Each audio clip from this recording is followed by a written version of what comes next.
Episode 241 to 250 है। भगवान, ये सब कैसे हुआ? उसने अपना चेहरा ढक लिया, ये सोचकर कि तांग युक्सिन का दिमाग कैसे काम करता है। उसने उसे और चेन लिडोन को कैसे जोड़ दिया? क्या ये संभव भी था?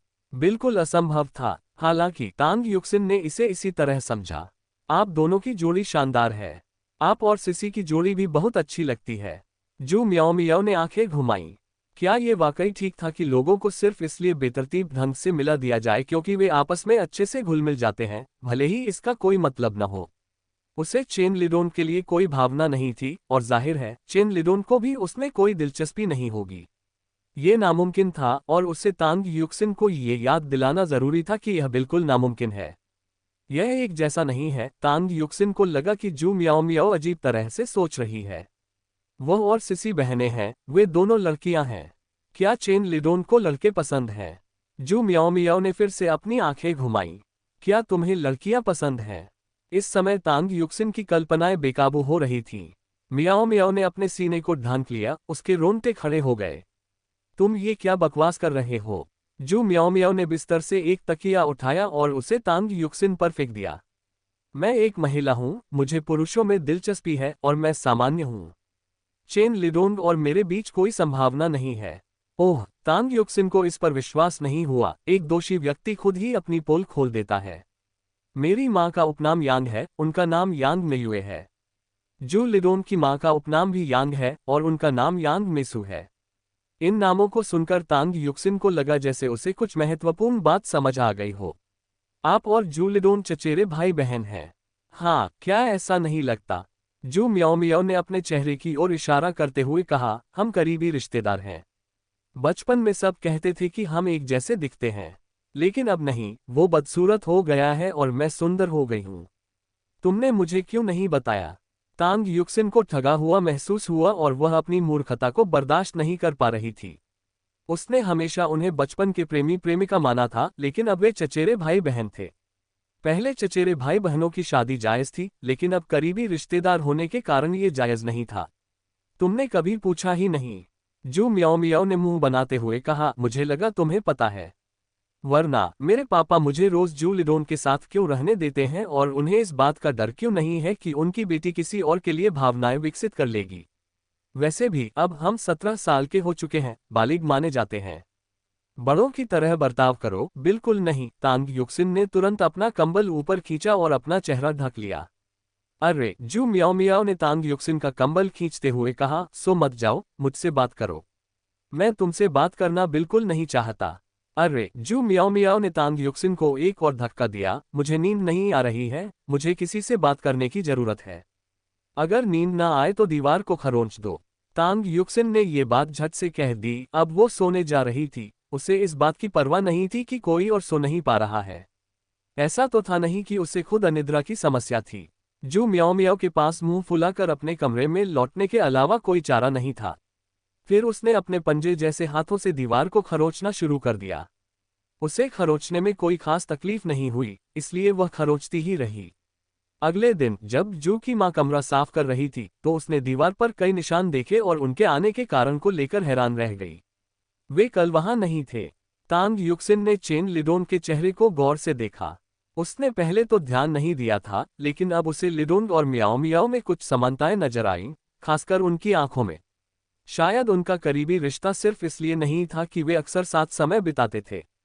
आखिर वे परिवार थे। अरे, तुम मुझे ऐसे क्यों घूर रही हो? चेन लिडोन ने अपना चेहरा छुआ और एक कदम पीछे हट गया, मानो तांग युक्सिन कोई विकृत मानसिकता वाला व्यक्ति हो। भले ही आप दिखने में अच्छे हों और पढ़ाई में भी अच्छे हों, लेकिन हम एक दूसरे के लिए उपयुक्त नहीं हैं। वह तांग युक्सिन जैसी महिला के साथ रहने की हिम्मत नहीं कर सकता था। वह कठोर, निर्मम और हद से ज्यादा चालाक थी, लगभग पागल जैसी। उसके जैसी महिला से शादी करने का मतलब होगा कि उसके जीवन में तरक्की की कोई उम्मीद नहीं रहेगी। तांग युक्सिन मुड़ी अपनी सीट पर बैठी और चेन लिडोन के सवालों का जवाब देने की जहमत तक नहीं उठाए। वह लिडोन जैसे किसी व्यक्ति को पसंद करने की बजाय पूरी जिंदगी कुंवारी रहना पसंद करती। वे दोनों एक दूसरे के लिए बिल्कुल भी उपयुक्त नहीं हैं। शायद उन्हें बचपन के प्रेमी कहा जा सकता है, लेकिन युक्सिन के लिए लिडोन तो बस एक बच्चा था। एक ऐसा बच्चा जो बड़ा तो हो गया था, लेकिन उसके सामने वह खुद को बूढ़ा महसूस करती थी। अपना चेहरा छूते हुए तांग युक्सिन ने धीरे से आह भरी। क्या उसे अपने जीवन में उम्र के संतुलन का अनुभव करने के लिए वाकई किसी बूढ़े आदमी से शादी करनी पड़ेगी? लेकिन वह जानती थी कि अगर उसने किसी बूढ़े आदमी से शादी की तो उसके पिता उसके पैर जरूर तोड़ देंगे। अरे उसे क्या हुआ है? चेन लिडोंग ने जू मियाओ मियाओ की आस्तीन खींची और बैठी हुई तांग युक्सिन की ओर इशारा किया। सुबह सुबह ही वो इतनी अजीब हरकतें कर रही है। उसने कल रात कुछ खराब तो नहीं खा लिया? नहीं, जू मियाओ मियाओ ने अपनी आंखें ऊपर उठाईं। वह इस शर्मनाक स्थिति का खुलासा नहीं करेगी। अगर तांग युक्सिन की बेइज्जती हुई तो उसकी भी होगी। आह, ली लिडोंग ने आह भरी, महिलाओं के साथ यही तो समस्या है, हर महीने में कुछ ऐसे दिन होते हैं। दफा हो जाओ। जू मियाओ मियाओ ने गुस्से में चेन लिडोंग को लात मारी। चेन लिडोंग ने अपने होंठ दबा लिए, एक शब्द भी बोलने की हिम्मत नहीं हुई। उसे डर था कि उसका ये चचेरा भाई घर जाकर उसकी शिकायत कर देगा। उसके पिता की यही सोच थी कि लड़कों के साथ सख्ती बरती जाए और लड़कियों के साथ नरमी बरती जाए। इस बीच उन्हें इस बात का जरा भी अंदाजा नहीं था कि वहां से गुजर रहे एक शिक्षक ने ये दृश्य देख लिया था। प्रेमी प्रेमिका के भाई बहन बन जाने की घटना से तांग युक्सिन काफी परेशान हो गई और कुछ दिनों तक दुखी रही। लेकिन फिर वे दोनों अपने पुराने चंचल अंदाज में लौट आए। जन्म से ही उन्हें पता था कि वे भाई बहन हैं, इसलिए वे कभी प्रेमी प्रेमिका नहीं बन सकते थे।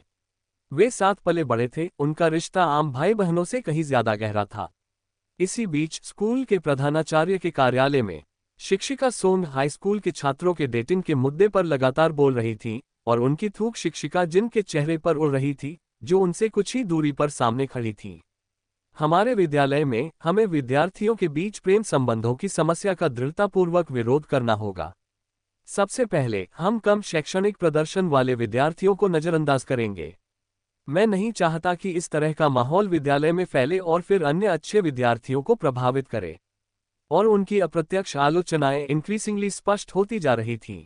प्रधानाचार्य असहजता महसूस करते हुए असहजता से खांसने लगे।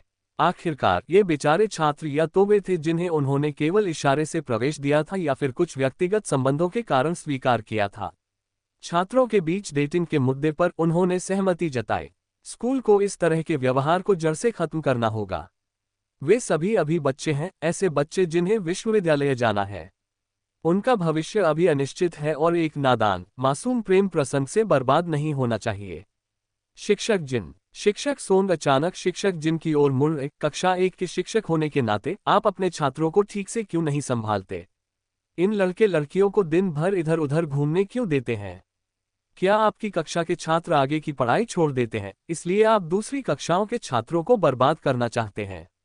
शिक्षक जिन अचंभित रह गईं। क्या शिक्षक सोंग उन्हें इस तरह से मामले में शामिल करने की योजना बना रहे थे? और टीचर सोंग का निशाना इतना स्पष्ट था कि उसने टीचर जिन को छोड़कर बाकी सब पर आरोप लगा दिए। अगर टीचर जिन को अभी भी यह बात समझ नहीं आए तो वह वाकई बहुत भोली होंगी।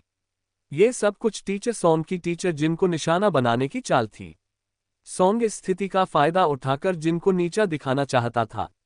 वे जिनसे ईर्ष्या करते थे, जिनके माता पिता विश्वविद्यालय के प्रोफेसर थे और जिन्होंने बचपन से ही आराम का जीवन व्यतीत किया था। जिन ने तो इस स्कूल में सरकारी शिक्षिका के रूप में प्रवेश भी लिया था और उनका पति भी अच्छा था। लेकिन शिक्षिका सोंग का क्या? उनका पारिवारिक पृष्ठभूमि औसत दर्जे का था और उन्होंने अपनी मेहनत से यह मुकाम हासिल किया था। 28 साल की उम्र में भी वे अविवाहित थीं। जाहिर है वे शिक्षिका जिन से हर तरह से श्रेष्ठ थीं, लेकिन फिर भी जिन को स्कूल में बने रहने की अनुमति क्यों मिली? एक ऐसा तथ्य भी है जिसके बारे में किसी को पता नहीं था।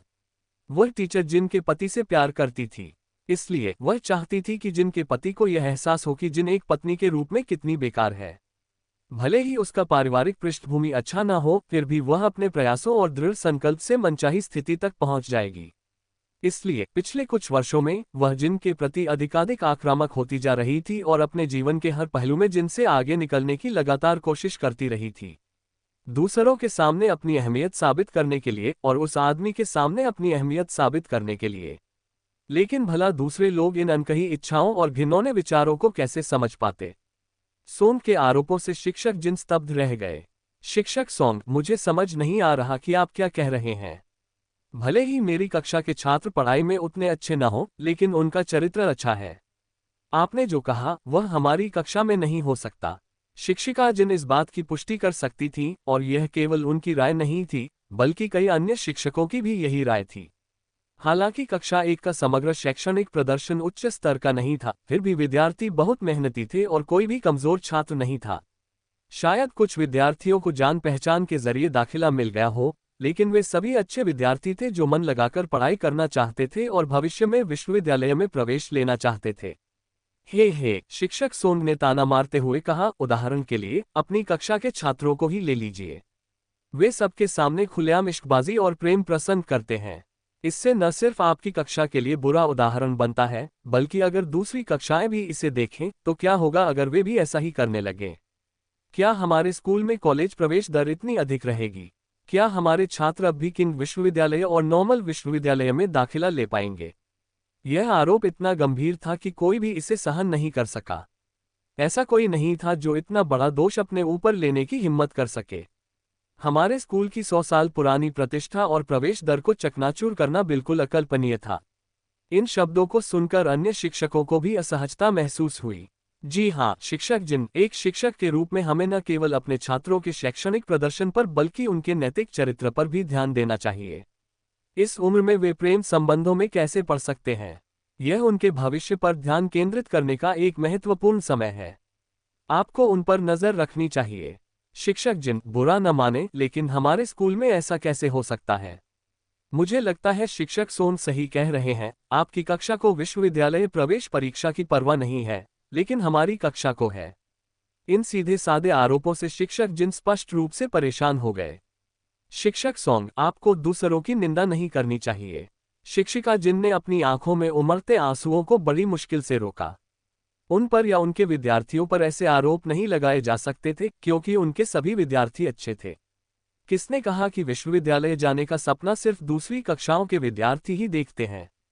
उनके विद्यार्थी भी उसी लक्ष्य की ओर अग्रसर थे। क्या मैं मानहानि कर रहा हूं?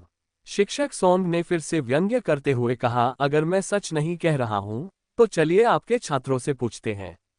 इसे सिर्फ मैंने ही नहीं देखा था।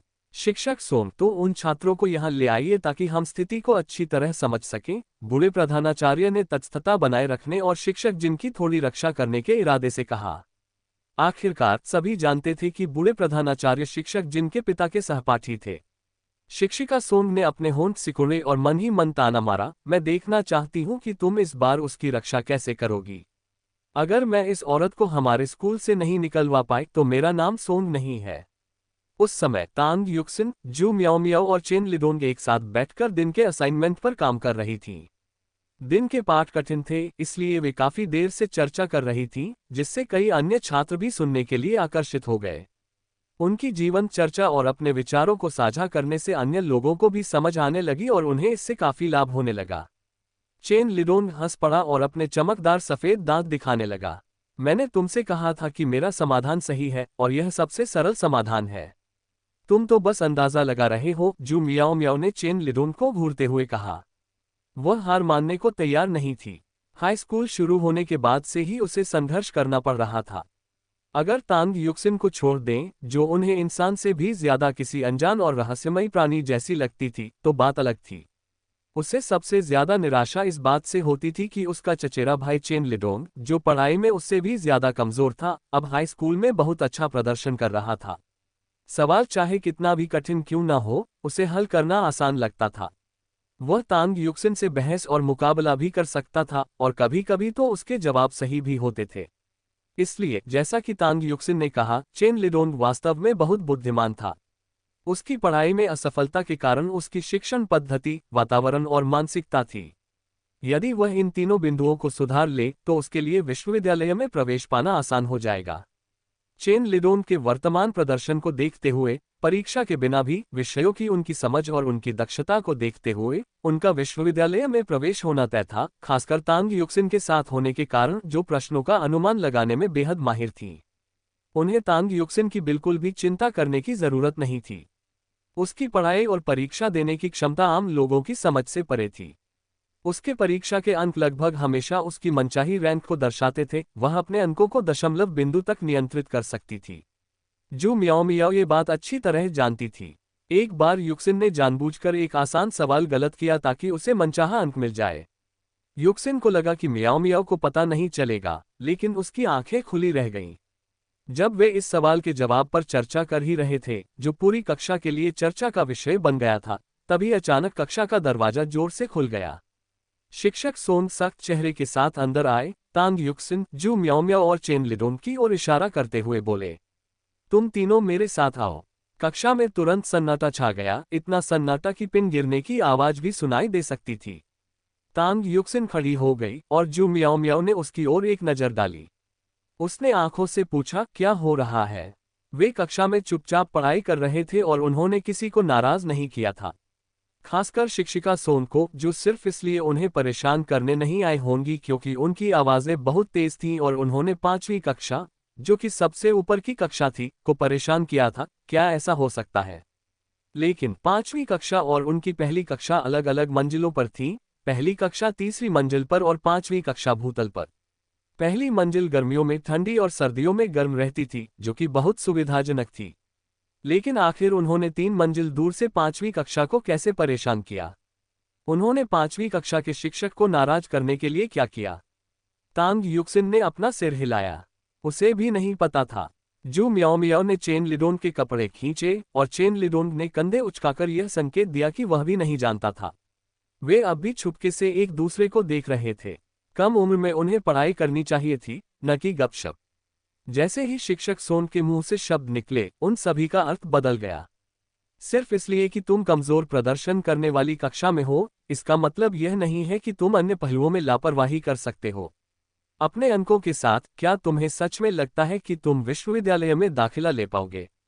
यह अपमानजनक टिप्पणी आपत्तिजनक थी और छात्रों के चेहरे तुरंत गुस्से से लाल हो गए। ये सुनकर एक छात्रा फूट फूट कर रोने लगी और अपनी डेस्क पर गिर पड़ी, जबकि छात्र गुस्से से अपनी मुट्ठियां भींचने लगे। तुम तीनों मेरे साथ आओ, शिक्षक सोंग ने तांग युक्सिन और उसकी सहेलियों पर ताना मारते हुए कहा और फिर मोर की तरह इतराते हुए बाहर निकल गए। एक शिक्षक ऐसा व्यवहार कैसे कर सकता है? एक छात्रा ने मुट्ठी भींचते हुए कहा, हमने किसी को नाराज नहीं किया है। हम बस पढ़ाई में थोड़े पीछे हैं, हमने किसे उकसाया है? बोलते हुए उसने अपनी आंखों से आंसू पोंछे। हम भी पढ़ाई में कड़ी मेहनत कर रहे हैं, फिर भी आप हमारे बारे में इस तरह क्यों बात करते हैं? ये सब बच्चे हैं, ऐसे बच्चे जिनमें आत्मसम्मान की भावना है। वे पढ़ाई में उतने अच्छे नहीं हैं, लेकिन किसी से कम भी नहीं हैं। वे सीखने के लिए कड़ी मेहनत कर रहे हैं, उन्होंने प्रगति की है, वे कक्षा में ध्यान देने का प्रयास कर रहे हैं। कई शिक्षकों ने कहा है कि भले ही उनके अंक बहुत अच्छे न हों, वे मेहनती हैं और विश्वविद्यालय में दाखिला पाने में सक्षम हैं। एक शिक्षक उनके साथ इतना क्रूर व्यवहार कैसे कर सकता है? तांग युक्सिन और उसकी सहेलियां भी खराब मूड में थीं। चेन लिडोंग ने मेज के पैर पर लात मारी। वह हमसे क्या चाहती है? उन्होंने तांग युक्सिन और जी मियाओ मियाओ से पूछा। जू म्याओ म्याओ ने मुंह बनाते हुए कहा, मुझे नहीं पता, हमने कुछ भी गलत नहीं किया है। तांग युक्सिन ने अपना सामान पहले ही पैक कर लिया था। क्या बात है, वहां पहुंचकर पता चल जाएगा। वह हमेशा से नेक और ईमानदार थी और एक अच्छी छात्रा थी। उसे विश्वास नहीं था कि यह शिक्षक संघ झूठे आरोपों से उनकी प्रतिष्ठा को धूमिल कर सकता है और उन्हें बेवजह दोषी ठहरा सकता है। जब वे प्रशासनिक कार्यालय पहुंचे, तो उन्होंने शिक्षकों से भरे एक कमरे में प्रवेश किया, जिनमें प्रधानाध्यापक और उनके कक्षा शिक्षक जिन भी शामिल थे। जैसे ही जिन ने उन्हें देखा, वह चिंतित और दुखी होकर बोलने में संघर्ष करते हुए प्रतीत हुए। उनका चेहरा भी ठीक नहीं लग रहा था, मानो उन्हें किसी ने प्रताड़ित किया हो। तांग युक्सिन जानती थी कि जिन एक मिलनसार व्यक्ति था, लेकिन इसी वजह से वह अक्सर धमकाने का आसान निशाना बन जाता था। अब इतनी बड़ी संख्या में लोगों की मौजूदगी में आखिर क्या हो रहा था? क्या ये कोई सार्वजनिक सुनवाई थी? क्या ये जिनके बारे में थी, या उन तीनों के बारे में, या उनकी पूरी कक्षा के बारे में? विद्यार्थी होने के नाते उनमें स्वाभाविक रूप से सामूहिक कक्षा सम्मान की भावना होनी चाहिए थी, और उन सभी में वह भावना थी। आप उन्हें कलंकित कर सकते हैं, लेकिन आप शिक्षक जिन को कलंकित नहीं कर सकते, और आप उनकी पूरी कक्षा को कलंकित नहीं कर सकते। प्रधानमंत्री जी, ये वही लोग हैं।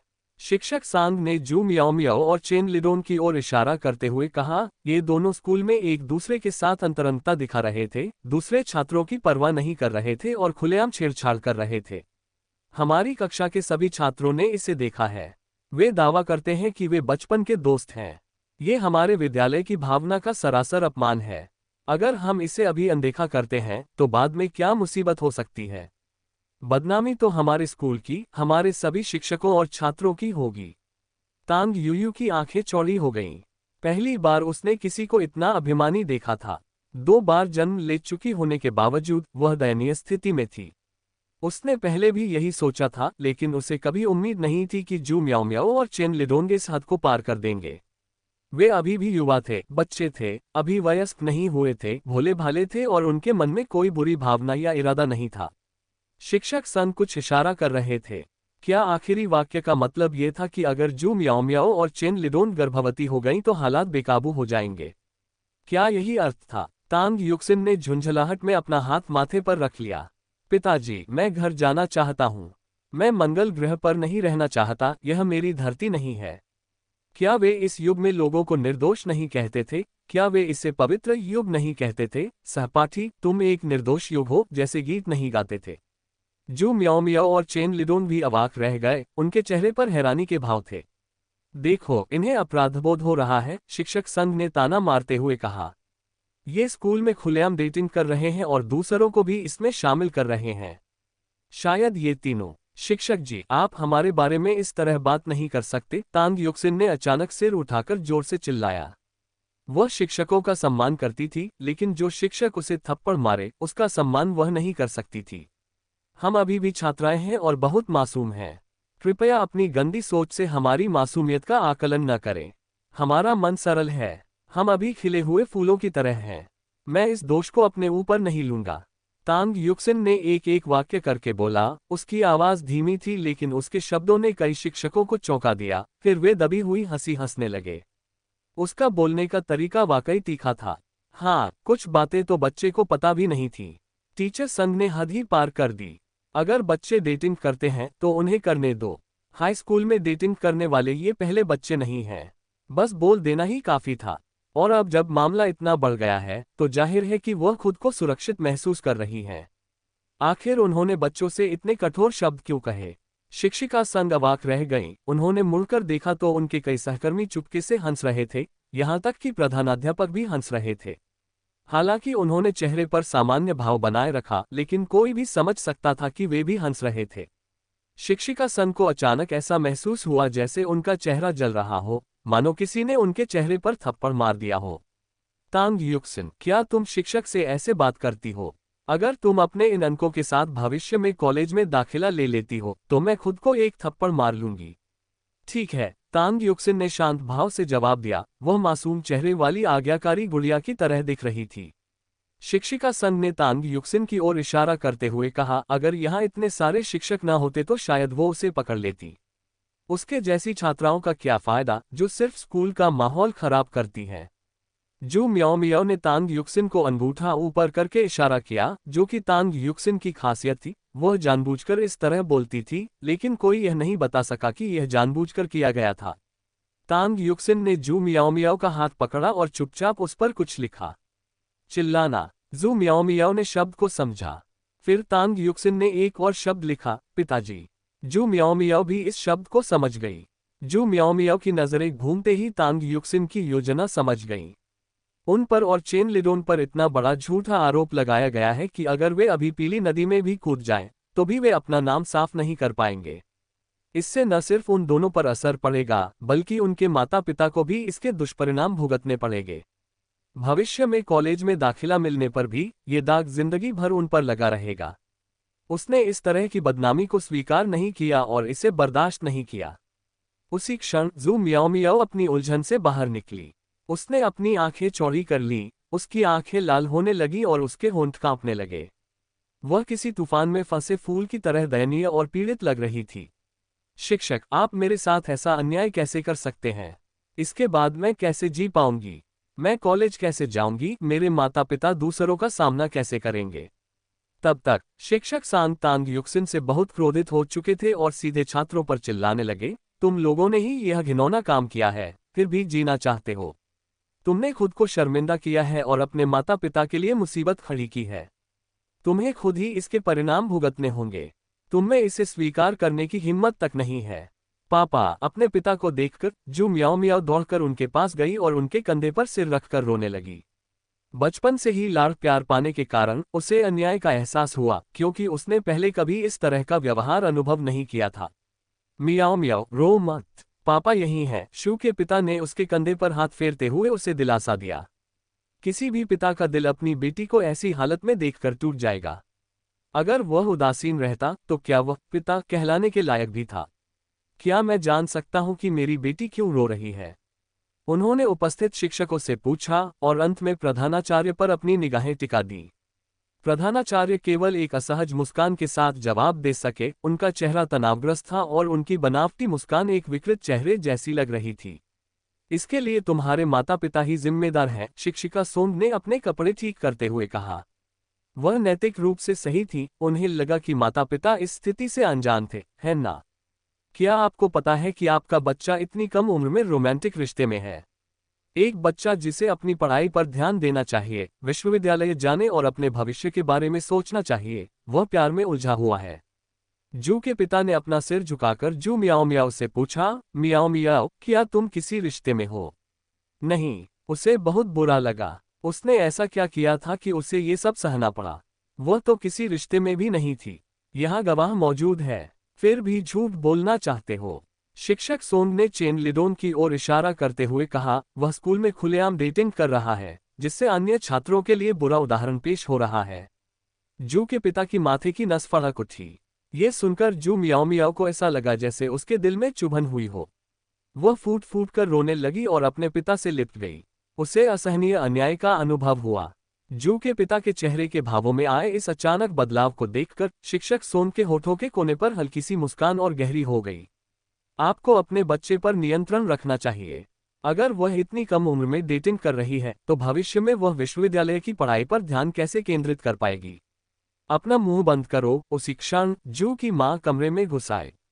अंदर आते ही उसने शिक्षिका को मुर्गी की तरह कुड़कुड़ाते हुए अपनी बेटी को डांटते हुए सुना। तुम अपने ही भाई के साथ सो रही हो। मियाओ मियाओ और लिडोन चचेरे भाई बहन हैं। जू की मां जू मियाओ मियाओ के पास आकर खड़ी हो गई और उसे अपने पीछे छिपा लिया। तुम किस तरह के शिक्षक हो? क्या तुम शिक्षक कहलाने के लायक भी हो? तुम स्थिति को समझे बिना ही सच को तोड़ मरोड़ देते हो।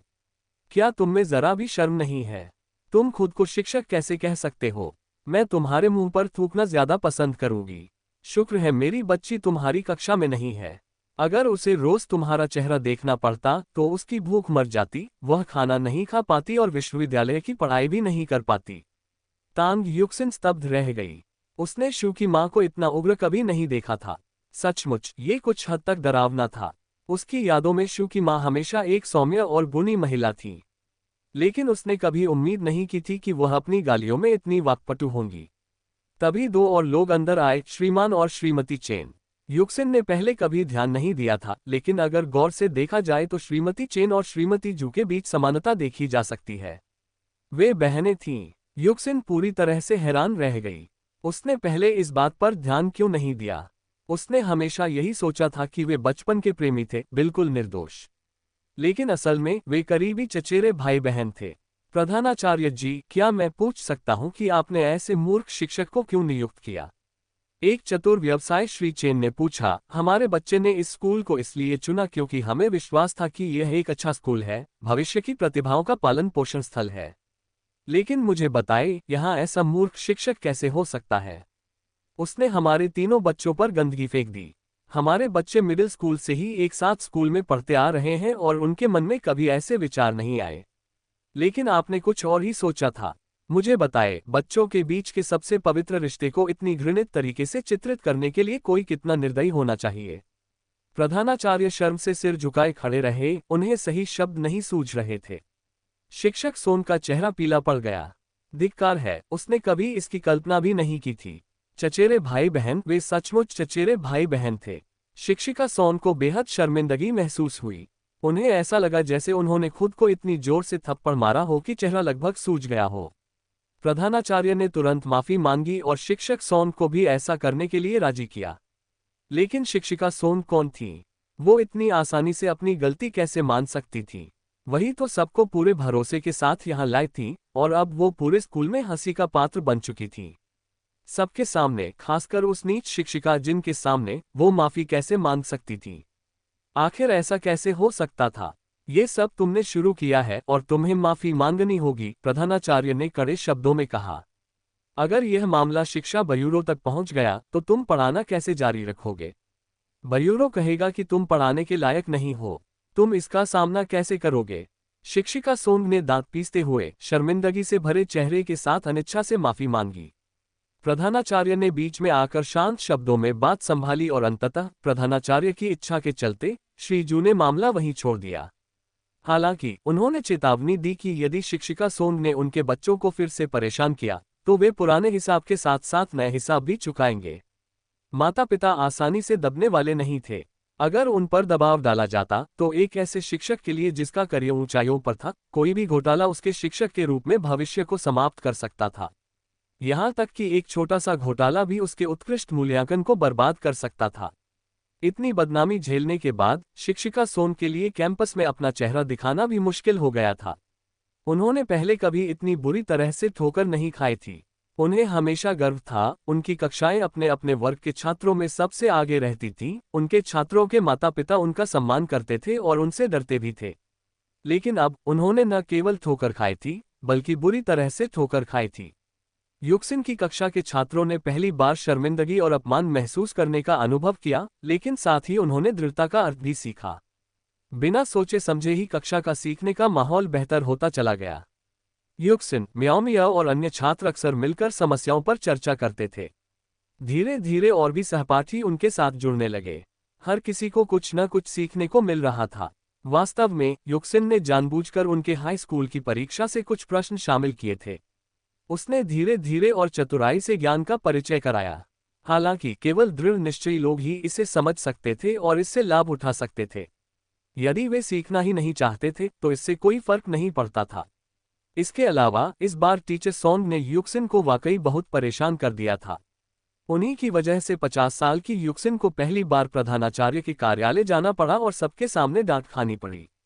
हालांकि उनके शब्द सीधे तौर पर कठोर नहीं थे, लेकिन असल में वे उस पर नैतिक भ्रष्टाचार और कानून तोड़ने का आरोप लगा रहे थे। अगर भविष्य में ऐसा हुआ तो क्या वे उसे उपद्रवी कहेंगे या उन पर अनुचित व्यवहार का आरोप लगाएंगे? अच्छा, तो फिर क्या शिक्षक सोंग ने यही नहीं कहा था कि उनकी 5वीं कक्षा के सभी छात्र असाधारण थे और सभी अच्छे विश्वविद्यालयों में प्रवेश पाने के योग्य थे? युक्सिन ने ठान लिया कि उसकी कक्षा से और भी छात्र शीर्ष विश्वविद्यालयों में प्रवेश पाएंगे। उनकी संख्या कितनी होगी, इस बारे में उनका अनुमान था कि यह काफी अधिक होगी। जी हाँ, काफी अधिक। मध्यावधि परीक्षाओं के समय तक पहली कक्षा में एक विशेष प्रकार का माहौल बन चुका था। हर कोई सीखने और बेहतर करने के लिए प्रयासरत था। दूसरों के लिए नहीं, बल्कि अपने लिए। वे स्कूल में गर्व से चलना चाहते थे। वे दूसरों से कम काबिल नहीं थे और एक परीक्षा उनकी पूरी योग्यता को परिभाषित नहीं कर सकती थी। अब वे हाई स्कूल में थे और यह एक वास्तविक नई शुरुआत जैसा लग रहा था।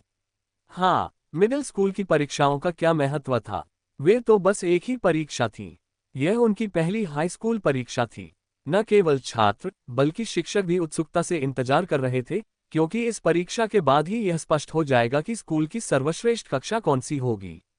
प्रथम श्रेणी के खिताब को लेकर शिक्षिका सोन को जरा भी चिंता नहीं थी। हालांकि उन्हें प्रथम श्रेणी में कोई कमी नहीं मिली थी और उन्होंने खुद को साबित कर दिया था, फिर भी वह जानती थी कि परिणामों के मामले में उनकी कक्षा हमेशा प्रथम स्थान पर आती है।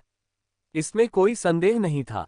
युक्सिन, तुम आजकल बहुत डरावनी लग रही हो, म्याओ म्याओ ने अपनी बांह सहलाते हुए कहा। तुम पहले इतनी गंभीर नहीं होती थी।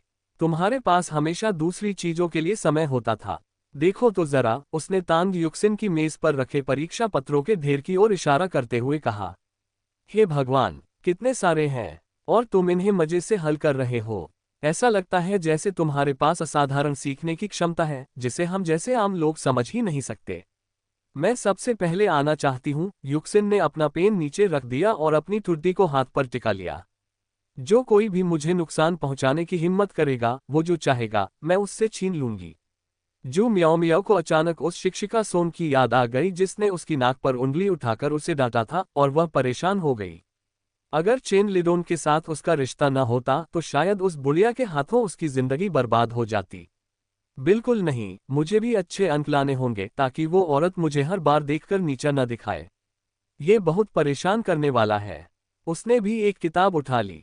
असल में वह पढ़ना नहीं चाहती थी और थोड़ा आराम करना चाहती थी, लेकिन जैसे ही उसे शिक्षिका सोन का चेहरा और डांटते समय उनके हाव भाव याद आए, वह गुस्से से भर गई और खेलने में उसकी सारी रुचि खत्म हो गई। अब उसकी सिर्फ एक ही रुचि है और वो है पढ़ाई। जी हाँ, पढ़ाई, बस पढ़ाई।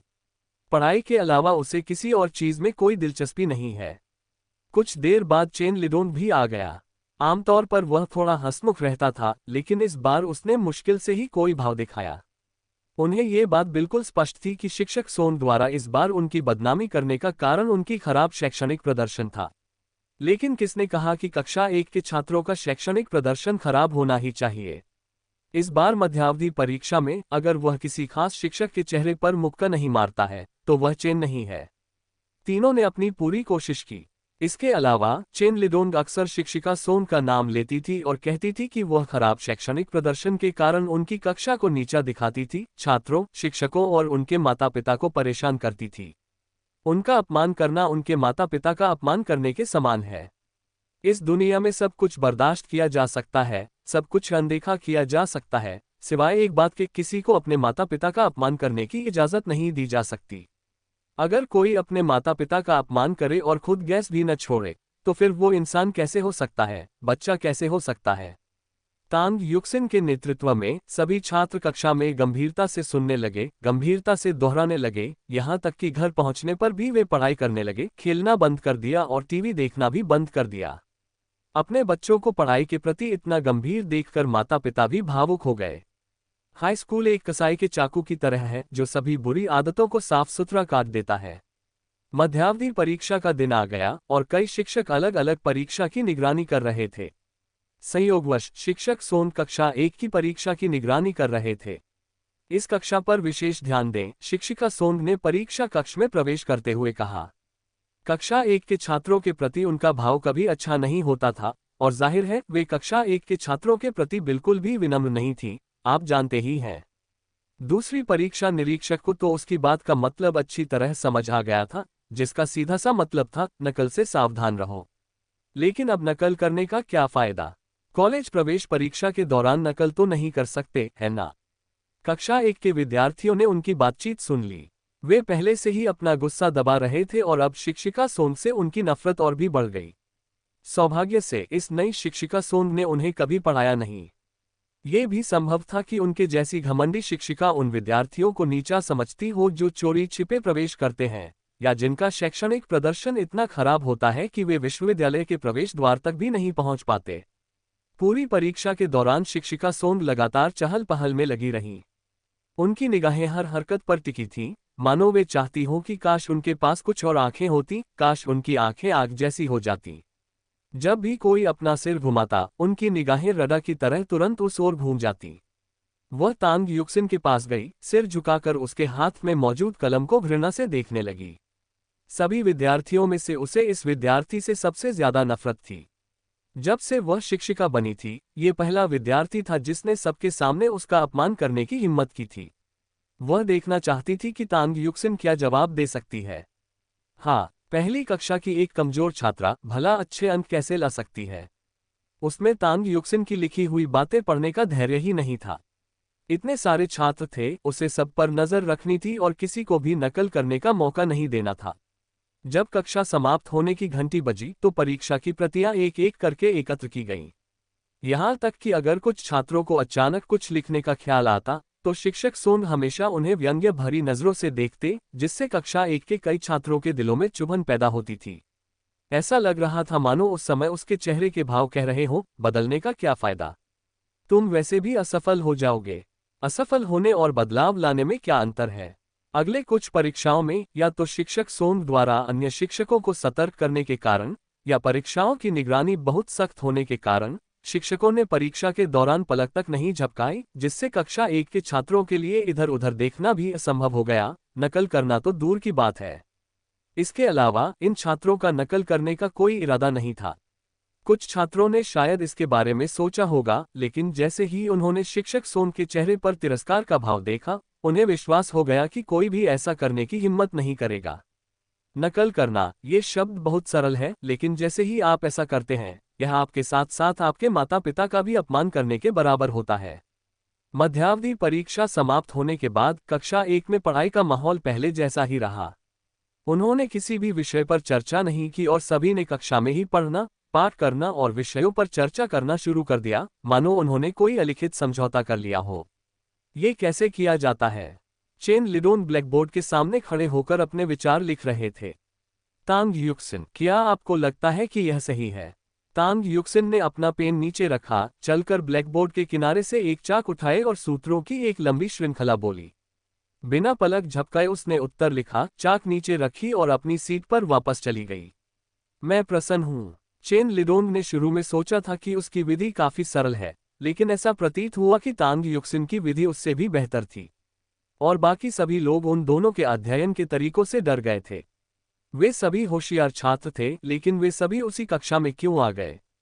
तभी उन्हें असल में एहसास हुआ कि कक्षा में अक्सर साथ घूमने वाले ये तीनों छात्र जान पहचान की वजह से यहाँ नहीं थे। उन्होंने मिडिल स्कूल की परीक्षा में अच्छे अंक प्राप्त किए थे। कुछ लोग असली प्रतिभा को पहचानने में नाकाम रहे, अच्छे छात्रों को दूसरों को सौंप दिया और यहाँ तक कि उन तीनों को ही नाराज कर दिया। अगर वह घुटनों के बल बैठकर उनसे अभी अपनी कक्षा में जाने की भीख भी मांगती, तो भी वे जाने को तैयार नहीं होते। संयोगवश इसी दिन मध्यावधि परीक्षा के परिणाम घोषित हुए थे। शिक्षिका जिन ने अपना सिर नीचे झुका लिया, मानो जमीन पर कोई अच्छी चीज पड़ी हो। अगर कोई बोलता नहीं तो लगता कि वह जमीन पर पैसे ढूंढ रही है, लेकिन फिर भी उसने न तो अपनी नजरें ऊपर उठाईं और न ही लोगों की तरफ देखा। नमस्कार टीचर वांग, टीचर जिन ने जल्दी से ऊपर देखा और एक अजीब सी मुस्कान दी। रिपोर्ट कार्ड बांटने का समय आते ही उन्हें शर्मिंदगी महसूस होने लगती थी। कोई चारा नहीं था। उनके छात्र लगातार खराब प्रदर्शन करते थे, जिससे उन्हें ऐसा लगता था मानो वे स्कूल परिसर में सिर ऊंचा करके नहीं चल सकती। हे, शिक्षक वांग मुस्कुराते हुए बोले, इस बार तो मुझे सच में आपको बधाई देनी ही पड़ेगी। मुझे बधाई दोगे? शिक्षिका जिन ने अपनी ओर इशारा करते हुए हंसते हुए कहा, मानो उनकी आंखों में आंसू आ रहे हों। आखिर उन्हें बधाई देने की क्या जरूरत थी? एक बार फिर सबसे कमजोर प्रदर्शन करने वाली कक्षा की शिक्षिका होने का तमगा मिलने पर। यह तमगा वह कई सालों से ढो रही थी। आपकी कक्षा प्रथम स्थान पर रही, शिक्षक वांग मुस्कुराते हुए बोले। लेकिन शिक्षक जिन को रोने का मन कर रहा था। लगता है सबसे निचला पायदान ही मिलेगा। हमेशा वही हाल। जब शिक्षक वांग आखिरकार चले गए तो शिक्षिका जिन ने राहत की सांस ली। उन्हें वास्तव में डर था कि अगर शिक्षक वांग बधाई देना जारी रखते तो कहीं उनकी सारी प्रतिष्ठा नष्ट न हो जाए। शिक्षक जिन, एक और परिचित व्यक्ति पास आया। शिक्षिका जिन ने जल्दबाजी में अपने चेहरे पर एक और मुस्कान लाने की कोशिश की। हेलो टीचर बाय, आप बहुत खुश लग रही हैं। परीक्षा कैसी रही? बहुत बढ़िया। शिक्षक बाई की कक्षा हमेशा औसत से ऊपर रही थी। हालांकि यह शिक्षक सोन की प्रतिभाशाली और मेधावी कक्षा से प्रतिस्पर्धा नहीं कर सकती थी, फिर भी इसमें कॉलेज में दाखिले की दर काफी अच्छी थी। और इस बार बाई की कक्षा के छात्रों ने परीक्षा में आम तौर पर औसत से बेहतर प्रदर्शन किया। शिक्षक जिन, आपकी कक्षा ने इस बार बहुत अच्छा प्रदर्शन किया। शिक्षक वांग सचमुच दिल से हंस पड़े। शिक्षिका जिन की नज़र में ये सरासर मजाक जैसा लग रहा था। उनका दिल दुख से भर गया। शिक्षिका बाई अपनी कक्षा की स्थिति को भलीभांति जानती थी, क्योंकि वे हर साल लगातार अंतिम स्थान पर रहती थीं। क्या ऐसा हो सकता है कि उन्होंने इस बार वाकई अच्छा प्रदर्शन किया हो और अंतिम से ठीक पहले वाला स्थान हासिल कर लिया हो, जबकि कोई और उनके स्थान पर सबसे निचले पायदान पर रहा हो? अगर ऐसा है तो वह वाकई बहुत खुश होगी। क्या इस बार हमारी कक्षा आखिरी से दूसरे स्थान पर आए? शिक्षिका जिन ने खुशी से पूछा। आखिरी स्थान पर न आना ही उनके लिए बहुत बड़ी संतुष्टि की बात थी। अहम, शिक्षक बाई ने खांसते हुए कहा। शिक्षक जिन, आपकी अपेक्षाएं वाकई बहुत कम है ना? वे नीचे कैसे नहीं हो सकते? शिक्षक जिन ने कुछ निराशा से जवाब दिया। ऐसा नहीं है कि आप नहीं जानते मेरे छात्र, अगर वे मेरी नज़र में दूसरे सबसे निचले स्थान पर भी हों तो मैं खुद को पूरी तरह असफल नहीं मानूंगा। कम से कम कोई तो हमारे नीचे है। तुम कुछ ज्यादा ही सोच रहे हो। शिक्षक बाई को लगा कि शिक्षक जिनको इस बार किस्मत का साथ मिल गया है। इस दुनिया में हमेशा कुछ न कुछ अप्रत्याशित घटनाएं होती रहती हैं। स्कोर बोर्ड देख लो, तुम्हें पता चल जाएगा। शिक्षक बाई ने और कुछ नहीं कहा, क्योंकि और कुछ कहने से उन्हें और भी पछतावा होता। आखिर वे छात्र उनकी कक्षा में क्यों नहीं आए? इतनी साधारण कक्षा में होना ऐसा लग रहा था जैसे कोई खिलता हुआ फूल गोबर में फंस गया हो। शिक्षक जिन पूरी तरह से भ्रमित थे। ऐसा लग रहा था मानो हर कोई पहेलियों में बात कर रहा हो। उन्होंने उस पर बोर्ड देखने का दबाव डाला। वह ऐसा क्यों करती? चाहे वह कितनी भी बार देख ले, उसकी कक्षा का एक भी छात्र वहां सूचीबद्ध नहीं होता। वह जाने ही वाली थी, लेकिन मानो भाग्य के चलते वह खुद को सम्मान पट्टिका के सामने पाए। सूची के अंत से शुरू करते हुए उसने एक एक करके जांच करनी शुरू की। शायद उसके कुछ छात्र शीर्ष 100 में शामिल थे। फिर भी उसकी कक्षा के समग्र शैक्षणिक प्रदर्शन को देखते हुए 100 से ऊपर रैंक वाले छात्रों का होना दुर्लभ था। अपने अनुभव के आधार पर ऐसा कोई छात्र नहीं था, इसलिए उसे उन्हें खोजने की आवश्यकता नहीं थी। जैसे ही वह जाने वाली थी, उसने कुछ छात्रों को अपनी कक्षा के एक छात्र के नाम के बारे में बातचीत करते हुए सुना। ये तांग युक्सिन कहाँ से आ गई? इतने अच्छे नंबर कैसे ला सकती है? ये तो अचानक से आए और पहले नंबर पर आ गई। क्या ये नहीं कहा जाता कि उनकी क्लास सबसे खराब प्रदर्शन करने वाली है? लेकिन देखो, पहले 5वें, 8वें, फिर 20वें, 22वें, 35वें, ये सब उसी क्लास के नाम हैं। मुझे लगता है कि वे तीनों जियांगचेन के किसी जूनियर हाई स्कूल से हैं।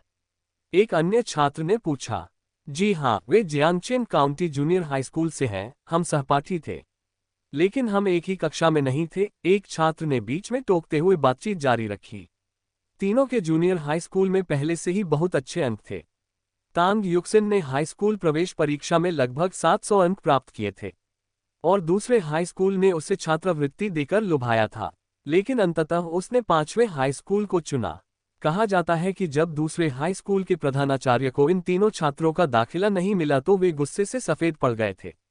शिक्षिका जिन ने कान खड़े करके ध्यान से सुना और अविश्वास भरी निगाहों से सम्मान सूची को देखा। वास्तव में सबसे ऊपर का नाम तांग युक्सिन का था। पूरे विद्यालय में केवल एक ही व्यक्ति का ये नाम था, वह उनकी कक्षा की तांग युक्सिन होगी। नीचे की ओर देखते हुए 5वें और 8वें स्थान पर भी उनकी कक्षा के ही छात्र थे, जिसकी पुष्टि उनके बगल में लिखे कक्षा नामों से हुई। विशेषकर वह पहला स्थान, वह असाधारण रूप से ध्यान आकर्षित करने वाला था। हे हा, वाह वाह! शिक्षक जिन अचानक जोर से हंस पड़े। उनकी कक्षा की एक छात्रा प्रथम स्थान पर आई।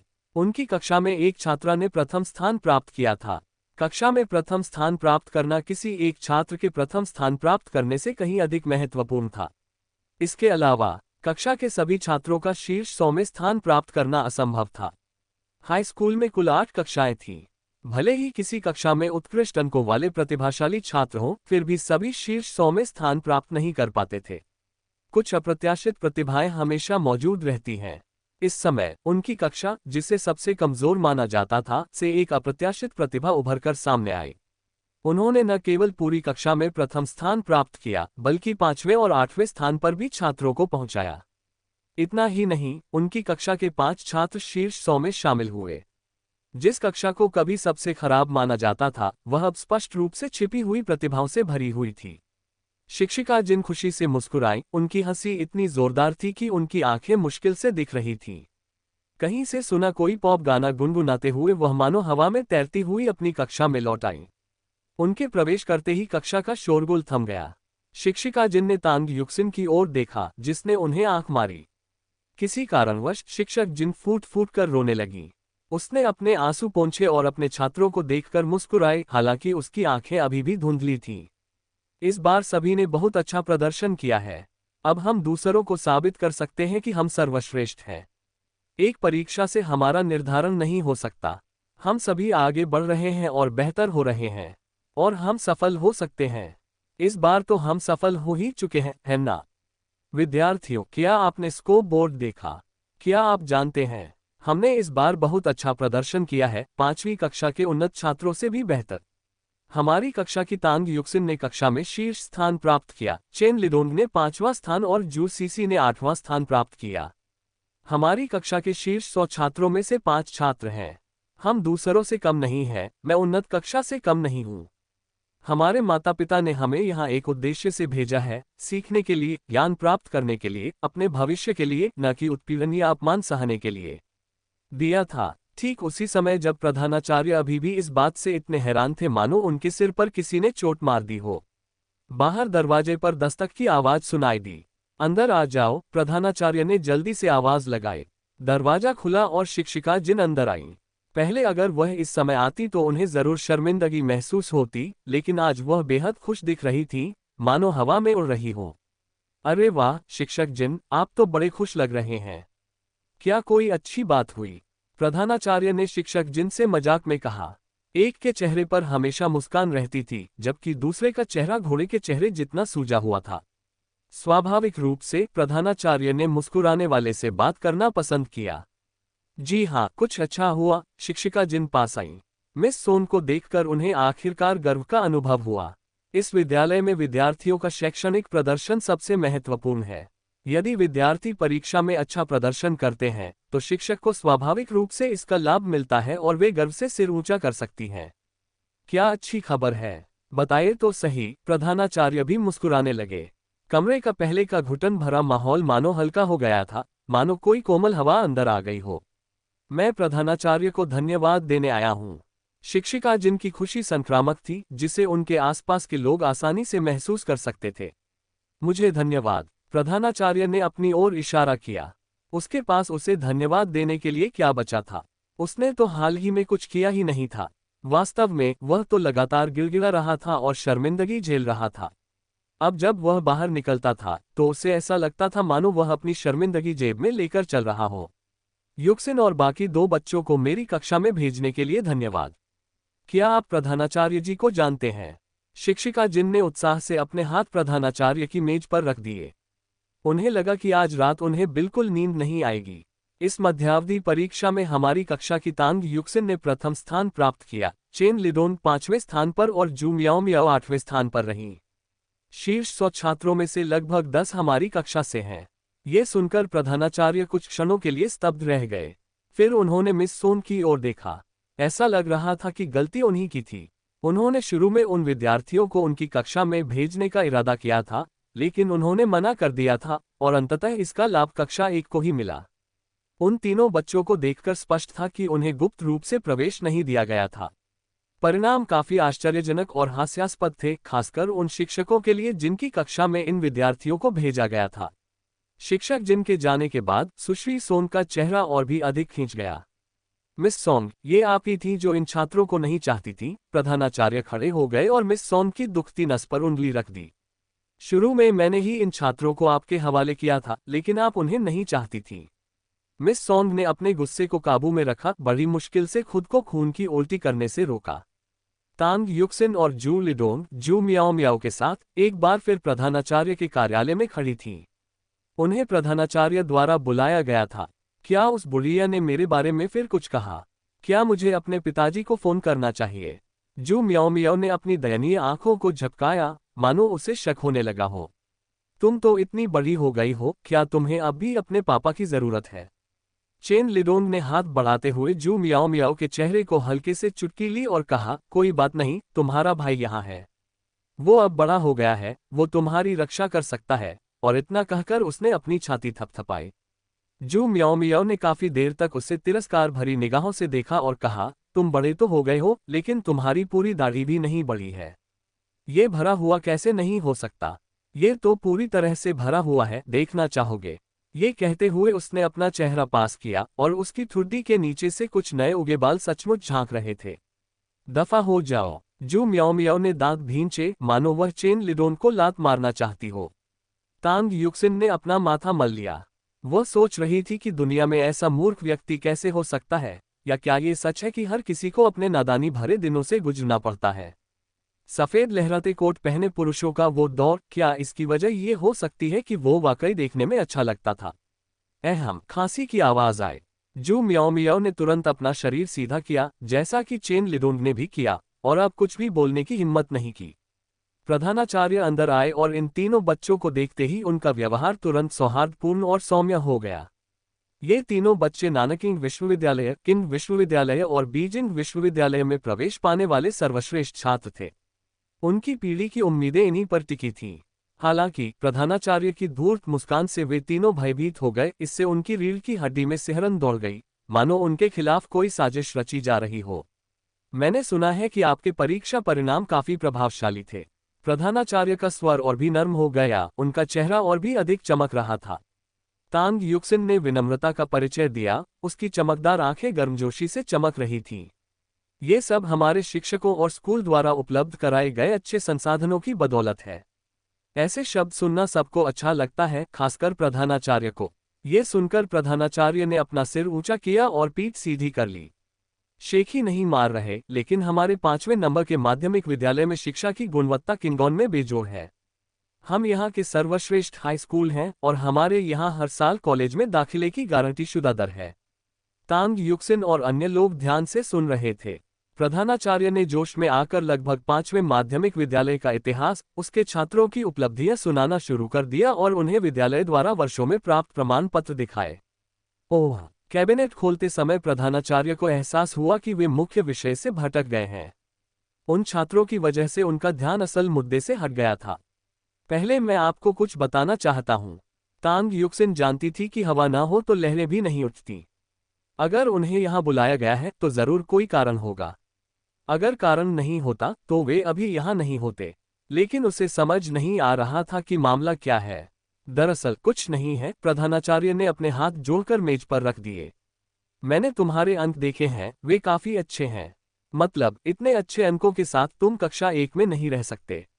मैं तुम्हें कक्षा 5 में भेजने की सोच रहा हूं। ये हमारे नंबर 5 मिडिल स्कूल की सबसे बेहतरीन और प्रतिष्ठित कक्षा है। जरूर, तांग युक्सिन ने खुशी खुशी सहमति जताई, लेकिन किसी को भी उसकी आंखों में अचानक प्रकट हुई उदासीनता दिखाई नहीं दी।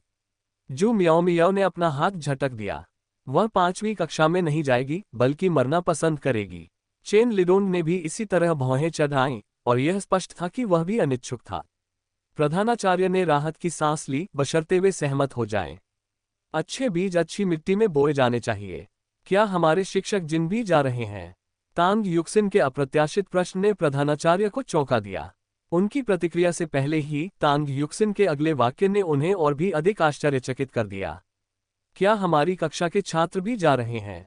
हमने हमेशा कहा है कि हम जहां भी जाएंगे, साथ रहेंगे, हमारे शिक्षक भी। प्रधानाचार्य जी, आप चाहते हैं कि हम कक्षा 5 के कमरे में चले जाएं, है ना? मुझे लगा ही था। तांग युक्सिन मुस्कुराती रही, लेकिन उसकी आंखों में हंसी का जरा सा भी निशान नहीं था। हम टीचर सोंग से बहुत नफरत करते हैं। हमने पहले भी उन्हें नाराज किया है। अगर वह हमारी टीचर बन गईं, तो उनकी सख्ती के कारण हमारे ग्रेड और भी खराब हो सकते हैं। बिल्कुल सही, जू मियाओ मियाओ ने मुंह बनाते हुए कहा। वैसे भी मुझे टीचर सोंग नहीं चाहिए। अगर वो मेरी टीचर बनी तो मैं स्कूल बदल लूंगी। मैं भी ट्रांसफर करवा लूंगा। चेन लिडोंग हमेशा से अपनी पसंद नापसंद को लेकर बहुत स्पष्ट रहे हैं। अगर उन्हें कोई पसंद नहीं आता तो बस बात खत्म। अगर वे जा रहे हैं तो मैं भी जा रही हूं। तांग युक्सिन के चेहरे से मुस्कान आखिरकार गायब हो गई। हम तीनों जूनियर हाई स्कूल से साथ हैं। हमारे अपने अपने पढ़ाई के तरीके हैं और हम एक दूसरे के बिना नहीं रह सकते। प्रधानाचार्य काफी देर तक अवाक रह गए। उन्होंने पहले सोचा था कि ये तीनों छात्र बिना कुछ बोले स्वेच्छा से चले जाएंगे। भला कौन बेहतर कक्षा में नहीं जाना चाहेगा? अच्छी कक्षा में होने का मतलब है तेजी से प्रगति करना, है ना? लेकिन इस बार कुछ छात्र जाना नहीं चाहते थे। अब प्रधानाचार्य सचमुच दुविधा में थे। वे इन 3 छात्रों को दूसरे स्कूल में स्थानांतरित नहीं होने दे सकते थे। इतने अच्छे अंकों के साथ उन्हें किसी भी स्कूल में महत्व दिया जाता। अगर वे इन होनहार छात्रों को खो देते तो वे प्रधानाचार्य के रूप में अपना कार्यकाल नहीं संभाल पाते। इसे भूल जाओ, उसने अपने तनावग्रस्त माथे को सहलाते हुए कहा। उन्हें रहने दो, इससे कोई फर्क नहीं पड़ता कि वे किस कक्षा में हैं। अगर उनके अंतिम परीक्षा परिणाम काफी खराब आते हैं तो वे तब इससे निपट लेंगे। बाहर शिक्षक सोंग और जिन आमने सामने खड़े थे। शिक्षिका सोंग हमेशा आत्मविश्वास से मुस्कुराती रहती थी। उन्होंने अपनी जेब में हाथ डाला, एक कलम निकाली और उससे खेलने लगी। शिक्षक जिन, मुझे इसके लिए वास्तव में खेद है। उसने माफी मांगी, लेकिन उसकी आंखों में ये झलक नहीं दिखी। शिक्षिका जिन ने अपने होंठ कसकर बंद कर लिए। उनकी उंगलियां पीछे की ओर मुट्ठी में कस गई थीं। बेशर्म, बिल्कुल बेशर्म। वे उनके छात्र थे, उन्होंने उन्हें पढ़ाया था। सिर्फ इसलिए कि वे अच्छा प्रदर्शन कर रहे थे, उन्हें क्यों ले जाया जाना चाहिए? इसके लिए आप मुझे दोष नहीं दे सकते। आपको पता होना चाहिए, आपकी कक्षा अच्छे विद्यार्थियों को रोक नहीं पाती। आप उन्हें गुमराह कर रहे हैं। कक्षा का माहौल अच्छा नहीं है। शिक्षक सोंग ने बिना किसी अपराधबोध के किसी और के विद्यार्थी को अपनी कक्षा में ले लेते हुए आह भरी। हाँ, यही तो स्कूल का जीवन था। किसने कहा कि स्कूल में युद्ध नहीं होते? स्कूल के युद्ध असली युद्धों से कहीं ज्यादा भयंकर होते थे। बारूद का धुआं भले ही ना हो, लेकिन पल भर में किसी की जान जा सकती थी। शिक्षिका जिनकी नाक गुस्से से थोड़ी सी खट्टी हो गई थी, लेकिन वह यहाँ रोना नहीं चाहती थी। अचानक चरमराहट की आवाज के साथ प्रधानाचार्य के कार्यालय का दरवाजा खुल गया। अब आप मेरे पीछे आ सकते हैं, शिक्षिका सोंग ने मुड़कर कहा। उनका लहजा दान देने जैसा था। तांग युक्सिन और अन्य लोग आए, लेकिन उन्होंने केवल शिक्षक जिन को ही नमस्कार किया। ऐसी स्टोरी सुनने के लिए लाइक एंड सब्सक्राइब करें।